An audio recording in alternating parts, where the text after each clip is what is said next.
I think it's an exciting part of one's professional development is to sit in a conference room with a bunch of decision makers and business owners and actually shake their hand. The advice that I would give to sellers is, first of all, embrace the fact that this is a really cool part of your professional development. This is doing something that is going to pay huge dividends on your professional development and make you a better person, is to meet with people, look them in the eye, and do your job.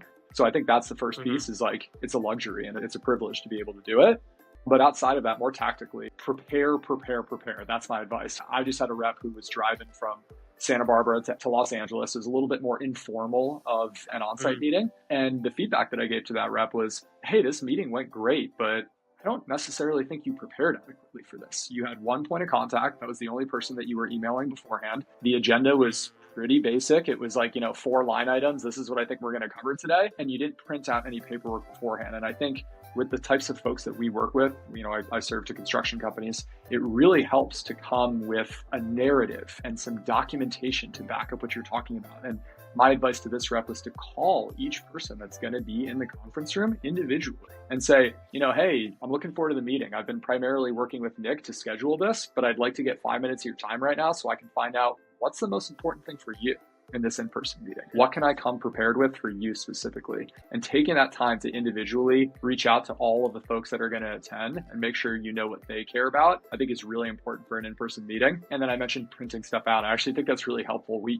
print out our product lineup so people know, like, okay, these are the products that we could potentially buy with these folks. We'll print out an implementation timeline so they can see it. I think some of that tangible stuff goes a long way when you're meeting with people in person. I had a really similar experience when I was selling to law firms where, I did the one where it's like, all right, we only talked to the COO and we show up and there's like 12 other people in the room and they throw the agenda off course because they have stuff that they want covered.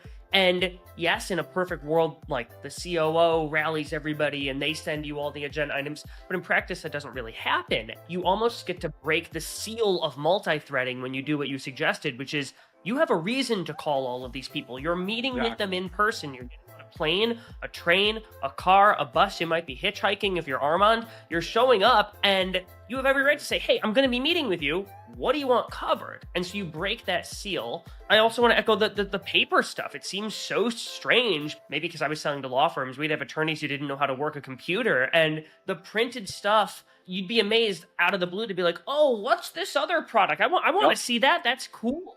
I liked what you were saying a moment ago about like, you've sort of earned the right to multi-thread when you're going to an onsite. That's exactly what I told my rep when I was pressing this individual a little bit on like, hey, like, why don't you think that you reach out to those folks? And his response was like, like the CFO has been kind of hard to get in touch with. I feel like Tony, my main guy, he's being a champion. So like, I feel like I have what I need in order to have a successful onsite. And my response to him was exactly what you just said, Nick. It's like, dude, you're driving 2.5 hours to Los Angeles in rush hour traffic. You've earned the right to call the other people that are going to be in the meeting. You should call them. They should expect a phone call from you. You're not being an annoying salesperson by doing this. You're doing your job. You're preparing.